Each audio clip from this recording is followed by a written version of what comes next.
Sorry. Hiya Nine. Today is our second lesson on a wife in London. I'll get better, I promise.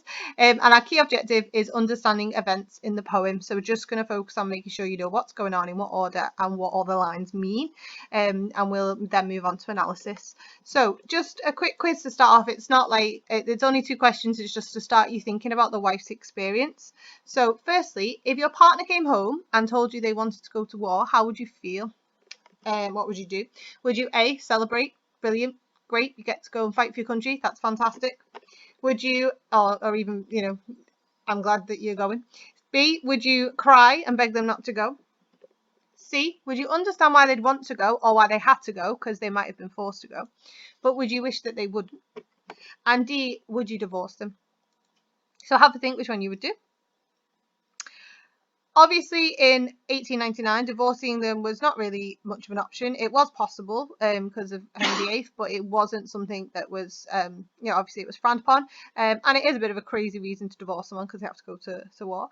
But I think what I want you to get from this question is this idea of like that, just to put yourself in that woman's shoes and just imagine hearing those words that your partner is going to fight in a war and how that would make you feel. Okay, number 2, last question. You find out your partner has been killed in action, and what's your first instinct? Is it A, to tell your friends, to tell your friends and ask for support? Is it B, to rock away? Oh, why are there so many mistakes in this slide? I'm so sorry. To rock away in front of the fire, too sad to move? C, think fondly of all the happy memories that you've had together? Or D, not care? Hopefully it's not the last one. So have a think what, and obviously it's hard really to imagine. And the thing that I'm asking you to think about here is step back and think what would be the best thing to do, like what would be the most helpful or, would have the more long-term benefits. Having said that, we need to also bear in mind that there is no right or wrong way to deal with grief and to respond to it, and that actually it's whatever feels right at the time, and the people around that person should respect that. So just to kind of start you thinking about those ideas, because they're the things that are going to come up in the poem today. Okay, so the first thing we're going to do, which is really useful, is we're going to read the poem. So I've got it up on the slides and I'm going to read it out to you. So you can, sit back, close your eyes, think of England. Don't think of England, listen to my voice. Okay. A Wife in London. Part 1, The Tragedy. She sits in the tawny vapour that the city lanes have uprolled, behind whose webby fold on fold, like a waning taper, the street light glimmers cold. A messenger's knock cracks smartly. Flash news is in her hand, of meaning it dazes to understand, though shaped so shortly. He has fallen in the far south land. Part 2, The Irony. 'Tis the morrow, the fog hangs thicker, the postman nears and goes.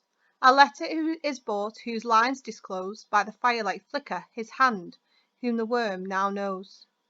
Fresh, firm, penned in highest feather, page full of his hoped return, and of home-planned jaunts by break and burn in the summer weather, and of new love that they would learn. Okay, so just to get you started, and you might want to go back and reread the poem, I'll attach the PowerPoint separately to the show my homework. Can you see if you can work out these statements in order? So these are 4 things that happen in the poem. Can you rearrange them in the order that they actually happen in the poem? And it pretty much equates to 1 line per stanza, per verse. Okay, so pause the video now and have a go. Okay, hopefully you've managed to have a go at that, and I'm going to go for the answers now. So the poem starts with a woman who is sitting alone, miserable, in London. A man then knocks on her door in stanza 2 and tells her that her husband has died. In stanza 3, so in part 2, The Irony, the very next day she gets a letter from her husband that he wrote before he died. So the irony is created by the fact that obviously she already knows he's dead, but she's getting the letter that he's written when he was alive after the fact that he was dead, and that's obviously because of the news and how long it took for things to travel back in 1899 from South Africa, like as we did last lesson. And the poem finishes with a description of Hardy tells us what's in the letter, and it tells us that he was really excited for their future together, and that's what makes it really, really sad and tragic, and also ironic, because obviously as a reader we read that stanza and we know that that's never going to happen now, and so does the wife. So it's really sad, and just the irony is created by the contrast between what he expected and what actually happened. Okay, what I'm going to do now is I'm just going to go through some key vocabulary from the poem. Could you just make sure, sorry, that you have got that written down in the right order, just as a summary of the poem and what happens.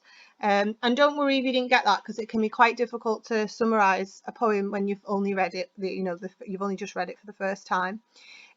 What I'm going to do now to help you out with understanding the meaning of the poem, which is by the end of the lesson, I want you to be able to feel confident that you know what each line is referring to and what each line means. I'm going to give you some key vocabulary that you might not be familiar with, because obviously it was written many moons ago. So can you write subheading, please, key vocab or key vocabulary, and just jot down this glossary of these words that you won't be familiar with, I'm assuming. So the first one from the first line of the poem is tawny, and tawny is actually a colour. So it's a sort of brown, dark, reddish colour, and that's all it means. So it's just a posh name for a colour. The next word is vapour. Now, you probably have heard the word vapour, but you've probably never given too much thought about what vapour actually means. So what I've done is I want you to feel confident that you can go and look on Google yourself and find out what words mean as we move through the poems. So I've screenshotted there for you what Google told me vapour means. So we've got nouns and verb options. Now, the first thing you should always do is check, well, is it a noun or is it a verb? In this case, we've got she sits in the tawny vapour. So we know that vapour there is a noun because it's the name of the product and the vapour. Always have a look, because nouns can have the word the or a in front of them, and verbs you could put the word to in front of, because they're actions: to move, to talk, to vapour. So in this case we know that it's a noun, so we're looking at the top two options. So the first option is a substance diffused or suspended in the air, especially when normally liquid or solid. Now there's an example there: dense clouds of smoke and toxic vapour. Now, we know that in London in 1899, there was a lot of air pollution because of the Industrial Revolution. So it is highly possible that Hardy here is saying that she sits in the tawny vapour, meaning the toxic smoke suspended in the air, the pollution that's there in the air. So that's one potential interpretation of vapour. So can you write that down? However, we also have number 2, which is a dated version of the word vapour. Now, dated means that it's not used very much anymore, but given the fact that this is a poem from 1899, we should definitely consider this as an option. So it says a sudden feeling of faintness or nervousness or a state of depression, for example, a fit of vapours. Well, given what we know about this woman, that her husband's already gone to war and she's sat on her own, is it possible that she is in a fit of vapours? Is it possible that she is sitting in a dark, reddish brown state of depression or faintness or nervousness? Yes, it absolutely is. So we can also write that down. And actually what Hardy's very cleverly done in his opening line of the poem is he has a line here that has double meaning. It's not only a reference to the polluted atmosphere of this city, it's also her polluted mood, her polluted state of mind, that she is in this very sort of nervous state of depression or low mood. Okay, let me know on Show My Homework if there's any questions about that, and make sure you've got those definitions down. Right, the next word that I thought you might not be sure on is taper, like a waning taper. So taper, basically, when you Google it, you've got two options. You've got a slender candle and you've got a gradual narrowing, the strong taper of her back. So that would be like the narrowing of her back. Now, if we look at the fact that here we're talking about the city, and behind the webby fold and fold of the vapour, we've got a waning taper. Waning means, sorry, I should have put waning on the list as well. Can you write down that waning is a sort of, it means like it's gradually fading. So we've got something that is gradually fading. As a simile, like a waning taper, the street light glimmers cold. So if it's a description of the street light glimmering cold, and it's something that's fading, then it is far more likely here that Hardy is talking about a slender candle than it is about a gradual narrowing. So can you write down two things, that waning is a gradual fading and taper is a slender candle? Okay, now I've said about that being a simile, etc. We're not worrying about that today. We'll worry about that another time. Okay, I think stanza 2, there's no confusing vocabulary in there. We'll go through the meaning of each line, so I'm going to move on now to stanza 4, because I think 3 is okay as well. So, fresh, firm, penned in highest feather. Penned just means written, and I'm hoping you can see why if you think about it. To pen as a verb, and obviously the fact that we now use pens to write. You can see where that language link is there. And if you do A-level language, you get to learn about things like that. So penned is just written in the highest feather. So let's look at highest feather. If you think back to pens they would have used in 1899, we have the beautiful traditional feather and ink pen. I have bought many of these in my life because I think they're so cool, and they are really hard to write with. So just bear that in mind if you ever tempted to buy one. They look lovely though. They look very fancy.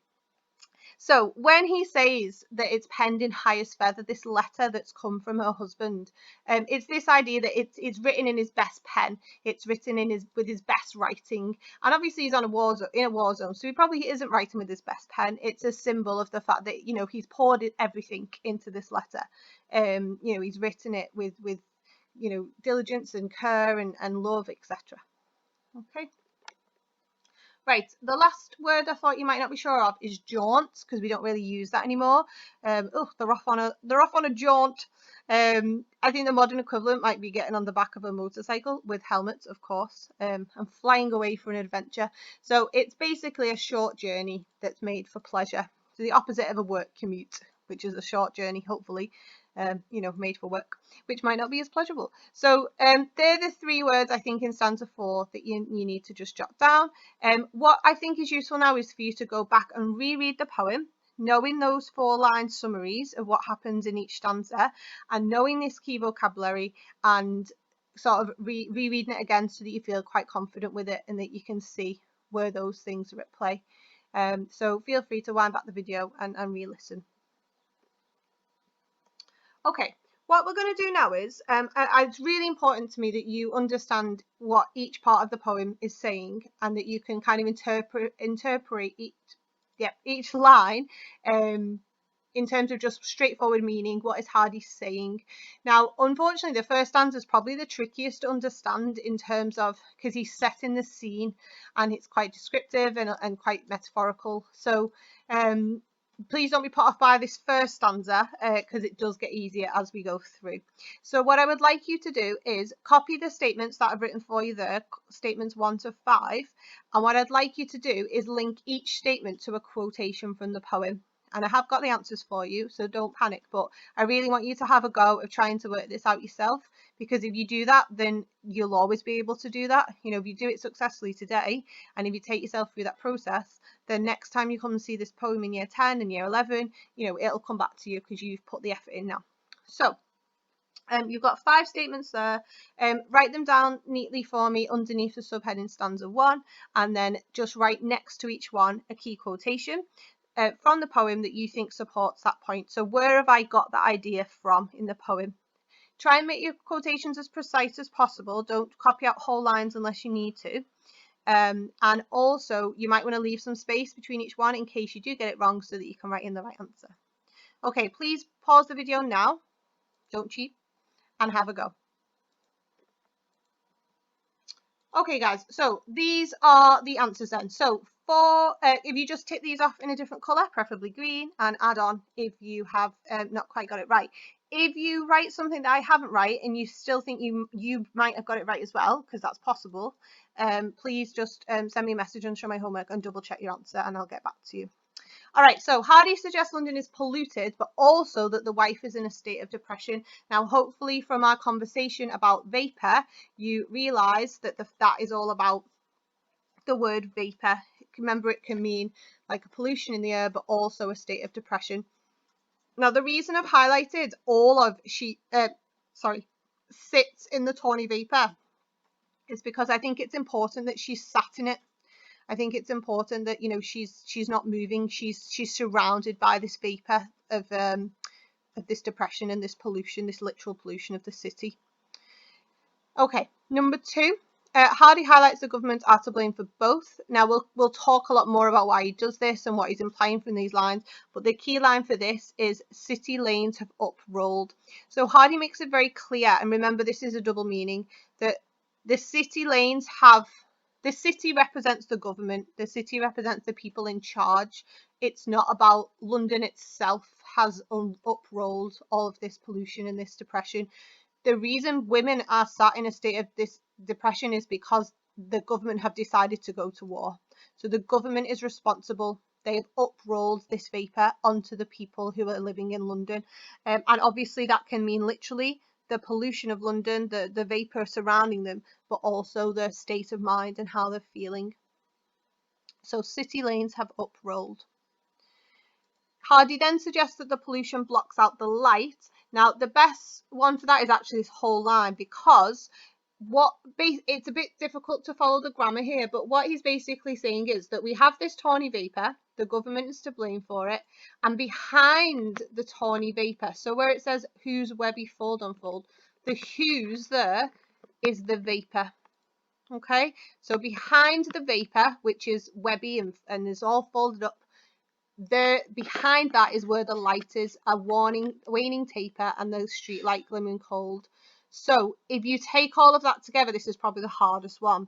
If you take all that together, then that suggests that this vapour is blocking out the light of lines 4 and 5 because the light is behind the vapour.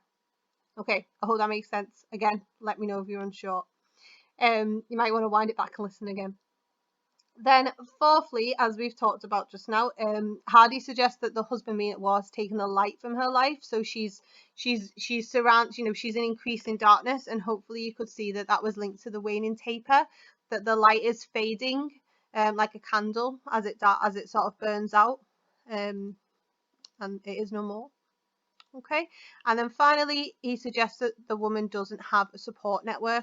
Now this you might disagree with, but I kind of read the streetlight glimmers cold, the fact that it glimmers cold, as this idea that this is a very cold place. This woman doesn't have a lot of support for her grief and her feelings. It is an inference, so it isn't necessarily a literal interpretation. It can just be the fact that it was winter, because it was, the war started in October, so it would have been cold outside, and there wouldn't have been much. I think the overall thing is that there was just not a lot of hope in the city at this time, and why would there be when you've got, you know, up to, you know, a huge percentage of your population is at war fighting. Then the place you've left behind is going to be very cold without you. Okay, so that's stanza 1, and like I said, I think it's the trickiest stanza, so please don't be put off. Let's have a go at stanza 2. So here again are 5 more statements. Can you have a go for me, please, at linking them to a quotation, and pause the video now so you don't get the answers. Okay, let's go through the answers for stanza 2 then. So Hardy tells us a person is knocking firmly on the door. I think that's very precisely should be knock cracks smartly. I mean, you could include the word messenger, I suppose. But the key thing is that, you know, crack smartly suggests that it's very firm, very quick kind of knock. The wife receives some news very quickly. Hopefully you've linked that to flashed news. So flashed sounds it's very fast, it happens very quickly. Suddenly she's got this news in her hand, and Hardy doesn't tell us what the news is yet, although of course we've already know because we talked about the overall meaning and what happens in the poem. And at first she's very confused. It dazes to understand. Now this is old-fashioned grammar, but essentially all she's saying there is she was confused by the meaning of it. The meaning of the poem, the meaning of the letter confused her. It dazed her. She couldn't understand it. That's all he's saying there. Obviously, we know from our context that it's a telegram, because that's what they sent in those days. So and Hardy tells us that the announcement was very quick. It was shaped so shortly. So again, we'll come and analyse this line at a later date. But at this point, all we need to think about is the fact that that would have been a very short message to tell her that he's died. It wouldn't have had a preamble of all the good things he's done and what a great man he is. It would have just been the news very quickly telling her. It's very short. And then finally, he tells us that the husband has died in South Africa. So hopefully you've used a bit of ellipsis here, because you don't really need the whole line. But has fallen is the euphemism there. We'll talk about euphemisms more later. But that idea of, rather than saying he's died, they've used a nicer phrase, has fallen. And then we've also got where he fell, which was far southland, and obviously from London, South Africa is considered to be south, isn't it, and very far away. So you don't really need the in there. So the ideal sort of precise quotation there would be has fallen ... far southland. All right, if you want to cut out any extra words for me. All right, hopefully that's okay for stanza 2 then. Let's move on to stanza 3. Oh, sorry, I've not, they're already multicolored, but it doesn't matter. So again, copy the statements and find a quotation for me and pause the video now. Okay, let's go for the answers for stanza 3 then. So Hardy takes us forward to the next day. So hopefully you've linked that to "'tis the morrow," so which is basically an old-fashioned way of saying, excuse me, it is tomorrow. All right. He suggests the wife's mood is now much lower, links to the fog hangs thicker. So that again is a bit symbolic, this idea of using the fog to represent and symbolize how she's feeling. Obviously, of course, her mood is now much lower because her husband died yesterday and she's still on her own. Number 3, she received another letter, and this time posted. So obviously postman tells us that it was posted, rather than, it contrasts with the previous news, which was delivered by a messenger. So somebody actually came and knocked on the door to tell her. In this case, this case it was a letter. Sorry, I meant to highlight a letter is brought as well. Sorry for number 3.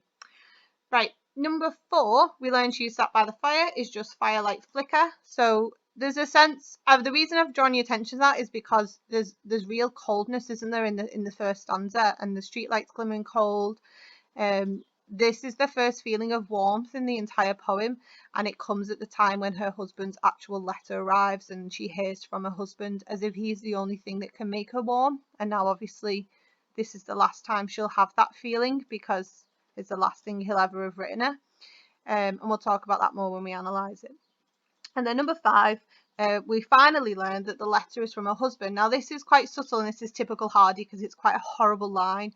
But firstly, the fact that it's his hand. Now we can infer by the whole situation, the context of the wider poem, that his hand must be her husband's hand. Who else would be his? Yeah. And he tells us that it's the hand the worm now knows. And there's kind of a crude, horrible image, really, because he's passed away, he's fallen, and he's probably buried somewhere, and the worm is probably, the worms in the ground are probably surrounding his hands. So it's not a very nice image at all. It's quite exposing about the reality of what it is to die in a faraway land. So that's what that last line means. Okay, last one then is stanza 4. So can you do the same again? Pause the video now, please.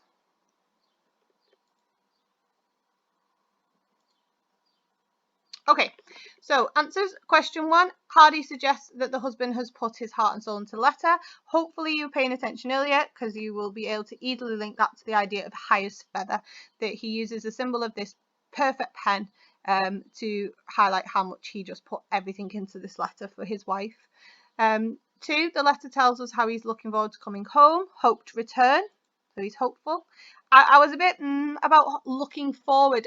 It's not necessarily that he's looking forward, it is that he's hopeful, but I didn't want to put the word hopeful because it would have given it away. But essentially, just be careful with that one. I think he's hoping to return, and hope is very powerful, isn't it? And because he's so hopeful, it makes it more tragic and ironic that he didn't get to come home. Number 3, the husband speaks of fun things that they can do together. So hopefully you've linked that to home planned jaunts. Yeah, so he's planning on little adventures with her. He hopes to return by the summer. It's probably the easiest one, in the summer weather. Now remember, the war started in October, so he was very hopeful that he'd be home within 6 months-ish there. And then, of course, again, that adds to the irony of it and the tragedy of it. And finally, he looks forward to their marriage growing and developing, is this last line. It's the saddest line in the whole poem. New love that they would learn. It gets me every time that he's so hopeful about growing with her as a person and their relationship, and it's just stripped away from them. And imagine how the wife would feel reading that. That's her future just taken away from her. Okay, so hopefully that's all okay. Again, message me if you have any questions about any of it. And what you essentially got in your notes now is a lovely sort of almost, well, a list essentially, haven't you, of key quotations and what their key meanings are, so that when you come back to this poem to revise, everything will be there for you, and you'll be able to kind of thoroughly understand it. That was my mission anyway. Right, just to finish the lesson then, I just want you to think about your own response to this poem. You know, we're going to get into loads of analysis in future, and we're going to be thinking about Hardy's intentions and the effects of his choices and all that. But before we do that, let's just take a moment to stop and think about, what do you feel about this poem? What do you think about it? So what I'd like you to do is, in a paragraph, so you don't need to answer this question by question, just summarize for me in a paragraph your own feelings towards the poem and within the paragraph try and address these questions in as much detail as you can. So how does it make you feel and why? Make sure you say the why. Do you like it more or less than other war poems? You don't need to compare it to every other war poem, but you might want to talk about, which one you like it more than, or which one you like it less than. Again, make sure you say why. What will you take away from this poem? So what thoughts or ideas do you think are going to stay with you? This is a poem that lingers, I think, that, stays with you as you go through your day when you've read it. And then finally, why do you think it matters that Hardy wrote this poem? The exam board have decided that out of the 18 poems they want you to learn, this is one of them. Why do you think it matters? Why is it important that we've read this? What do you think? Now, I've got an example of my response for you now. If you'd like to have a go at writing it without reading my response, then pause the video now. But if you'd like my response to give you some ideas of what this should look like, then don't pause the video. Okay, so these are my thoughts on the poem. So the poem never fails to make me feel something. It's so tragic, not only because the woman has lost her husband, but also because she receives that letter the day after, highlighting a whole future and a whole person that she's lost. Now that I am a wife, it makes me feel this even more powerfully, because remember, I only got married last summer. It's nearly a year. Okay, this is the poem which also makes me feel the most sorrow for war. I also feel sorry when I'm reading Mammoth's Wood, because it's so tragic that the young lives are taken, and it just makes me feel so sad every time I read that line about walk, not run, towards the nesting machine guns. However, I also like Dulce a lot because it makes me angry, and I think it's a great political protest poem, and it really exposes why war is so horrific and a tragic waste. So although I do love Dulce, I think this is my favourite in terms of the emotions it makes you feel. It's the one that gets me and pulls at my heartstrings every time. So it always lingers in my thoughts, and but it does make me focus more on grief and loss than on war, actually. And that's something to bear in mind.